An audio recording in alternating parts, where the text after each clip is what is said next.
4. Tuer l'hypocrisie, l'ingratitude en nous pour vivre désormais la sincérité avec toute personne.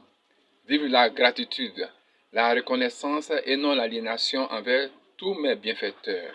5.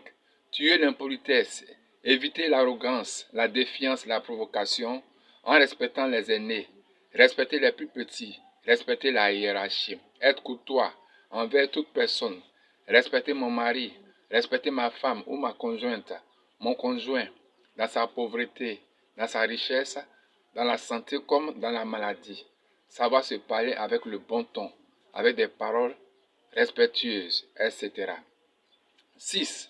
Tuer l'indifférence, le mépris. Tuer l'indifférence, le mépris en nous pour être plus humain envers toute personne. Se faire un avec autrui sauf dans le mal.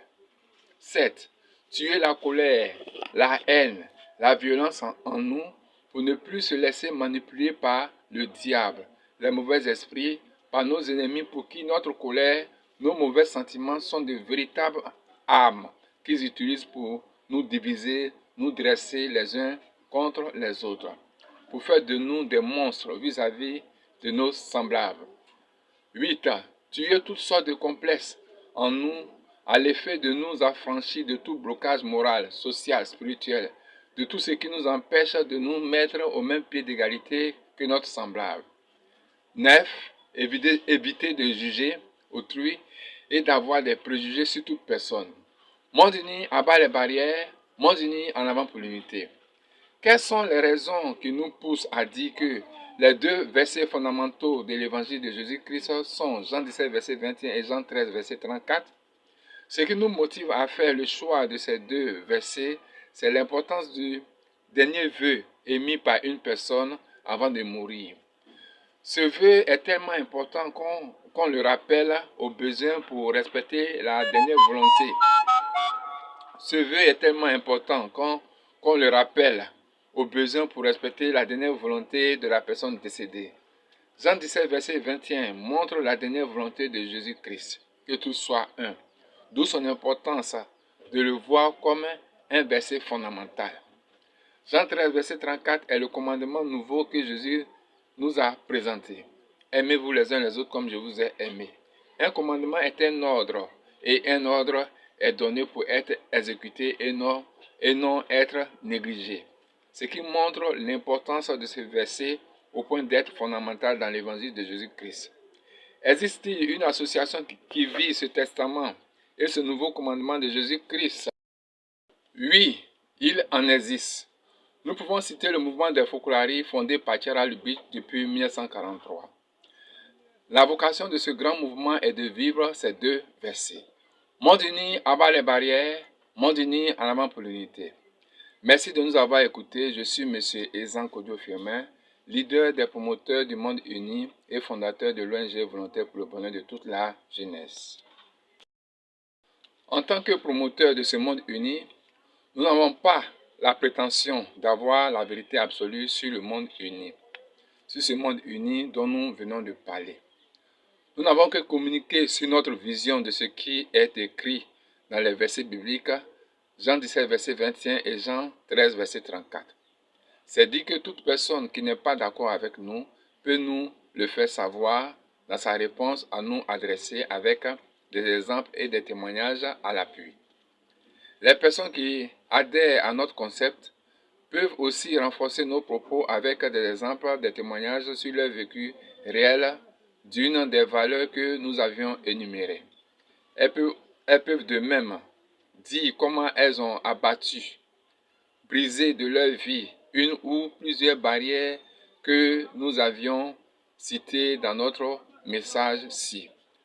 Comment elles ont fait tomber toutes ces barrières. Rien ne pouvant se faire dans ce monde sans moyens financiers et matériels, tout don financier ou matériel est le bienvenu pour nous aider à réaliser des films sensibilisants sur ce monde uni, réaliser des projets, faire face aux besoins que nécessitera la construction de ce monde uni. Nous, promoteurs du monde uni, ne sommes pas un groupe religieux ni politique. Nous sommes un collectif de l'ONG Volontaire pour le bonheur de toute la jeunesse. Notre objectif est d'œuvrer pour la vraie paix mondiale en sensibilisant sur l'avènement d'une civilisation d'amour désintéressée, génétrice et garante de la paix éternelle. Nous intervenons sur tout thème, tout sujet non religieux ou religieux au regard de notre objectif qui est le monde uni basé sur la fraternité universelle. Nos comptables sont 07 08 38 16 51, 05 06 71 63 71, 01 43 40 75 07. WhatsApp 07 08 38 16 51. Merci et à très bientôt.